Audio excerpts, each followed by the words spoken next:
সবুজ জঙ্গলের মধ্যে এক লম্বা আমগাছের চূড়ায় থাকত দুই পাখি। একটির নাম চিকি, আরেকটির নাম মিঠাই।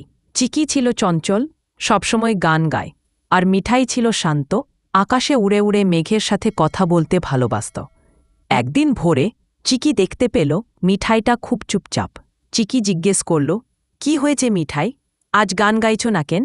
মিঠাই হালকা দীর্ঘশ্বাস ফেলে বলল, কাল রাতে ঝড়ের মধ্যে আমার ছোট বাসা উড়ে গেছে, এখন আমি কোথায় থাকব? চিকি একটু ভেবে নিয়ে বলল, তুমি কি আমাদের গাছে উঠে থাকতে পারো না? আমরা দুজনে মিলে একটা নতুন বাসা বানাব। মিঠাই বিস্ময়ে হাসল। তুমি সত্যি বলছ? চিকি মাথা নেড়ে বলল, অবশ্যই, বন্ধু মানে শুধু সুখে নয়, বুকেও পাশে থাকা। সেদিন থেকে দুজনে মিলে পাতার ডাল কুড়াতে শুরু করল।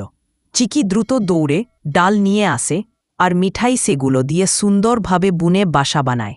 দুজনে মিলে মাত্র একদিনেই গাছের ডালে দারুণ একটি নতুন বাসা তৈরি করে ফেলল। সন্ধ্যায় দুজনে পাশাপাশি বসে সূর্যাস্ত দেখছিল। মিঠাই বলল, চিকি, তোমার মতো বন্ধু থাকলে আকাশও ছোট লাগে না। চিকি হেসে বলল, আর তোমার সাথে থাকলে জঙ্গলও আরও রঙিন লাগে। সেদিন থেকে চিকি আর মিঠাই দুজনে একসাথে থাকে, উড়ে বেড়ায়, গান গায়, এবং জঙ্গলের সবাই বলে, বন্ধুত্ব মানেই দুটি ডানা কিন্তু একটি হৃদয়।